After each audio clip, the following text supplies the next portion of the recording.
I get a lot of questions asking why I chose Hsct and healthy living for my autoimmune disease over the pharmaceutical drugs on the market. So I decided to create this video to give a little bit of information on how I came up with that decision. In April 2018, at the age of 33, I was diagnosed with multiple sclerosis, also known as MS. After many years of health issue, I finally had a diagnosis. I thought I would get answers and help from the healthcare system, but boy was I wrong about that. After my diagnosis, I was started on high-dose steroids, and I was brought into the clinic and sat down by an MS nurse who gave me options for pharmaceuticals that she said I would need to be on for the rest of my life. These drugs had many side effects listed, such as hair loss, and when I questioned about these effects, especially the hair loss, she assured me that it's not hair loss, it's just more hair on your brush when you brush it. Made no sense. She gave me this list in 2017. You can see the cost of the drugs at the time, the side effects, and even lab work that I would need to get regularly while on these drugs. I want to show you this document that the MS nurse gave me back in 2018 when I was diagnosed. This was revised December 2017. So at this time, let's take a look at the second drug on the list here, Rebif.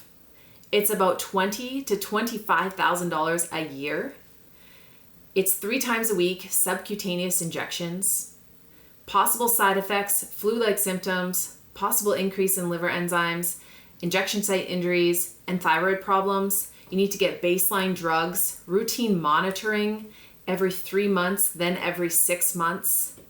You need to get pregnancy test PRN because you cannot be pregnant on these drugs. Caution with depression. Most people who are diagnosed with an incurable disease do have some sort of depression.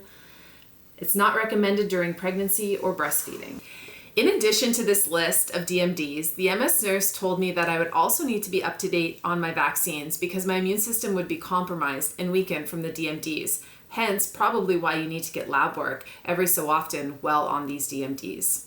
This is when I started to dive into DMDs and other available options such as lifestyle and Hsct for MS.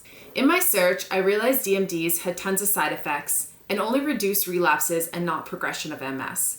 There has been zero change in the number of patients going from relapsing or remitting MS into secondary progression MS since these drugs came to market. It does not matter in a course of disease. If you have 5 relapses, you can still be disabled at 50 years of age, or you have 20 relapses, you can still be disabled at 50 years of age. Relapses essentially don't matter in a course of a disease. Worst of all, I found out MS societies and MS clinics are funded by pharmaceutical companies, which is an incentive for doctors, nurses, and other healthcare providers to prescribe DMDs to patients.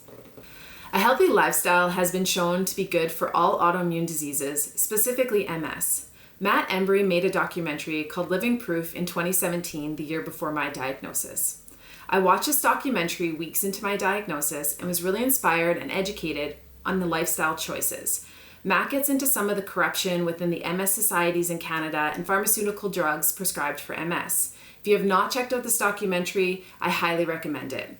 When I asked my healthcare providers about lifestyle changes and options around that, they denied any link and disregarded it at all, even though Matt is living proof. Hsct for autoimmune disease is an intense chemo treatment followed by an autologous stem cell transplant. Hsct aims to reset the immune system, essentially wiping the immune system out with chemo and rebooting the stem cells with no memory of the disease. This is a one-time treatment and has been done for many years on cancer patients. In fact, this is how it was discovered that it works for autoimmune disease. Patients with cancer and MS would get Hsct for the cancer, but the MS disease would be halted after Hsct. This is when Dr. Richard Burt out of Chicago started his research. Dr. Burt has MS patients who are in remission for over 20 years. If you have not checked out his work or his book, Everyday Miracles, I highly recommend that. I have also learned a lot about Hsct from Hsct Facebook pages and connected with others who have gone to this treatment. If you have not been on any of these Facebook sites, I highly recommend it for real-life experiences for people who have gone to this treatment. At this time, I was looking into DMDs, lifestyle options, and Hsct. My physician called to ask what DMD I wanted to be on. I decided then to inquire about Hsct since it looked so promising in halting the disease. To my surprise, he was not supportive of it at all. He said I'm not sick enough to have Hsct. At this time, I was 33 years old with an EDS of 3 and looking on going on disability. I felt like shit. I felt sick, I felt tired, I had no energy, and life was not great. The physician wanted to start me on a plasma exchange, then DMDs right away. I agreed to the plasma exchange, but was very apprehensive of any DMDs from my research. I started the plasma exchange, but I was getting worse. I was having trouble walking, I was very unstable on my feet, and I couldn't write with my right hand. The more I connected with people who had Hsct, the more hope I gained.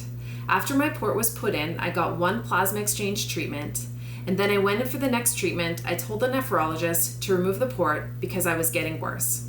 He called my neurologist, who I think thought I was crazy at the time because I consistently asked questions and was very apprehensive of a lot of things. They removed the port and the neurologist called me, and this is when I told him I was going for Hsct. My mind was made up. He was very much against this choice. He went on about the risks, which I already knew about, like the possibility of not being able to have children after the treatment, temporary hair loss from chemo, and the very small chance of death.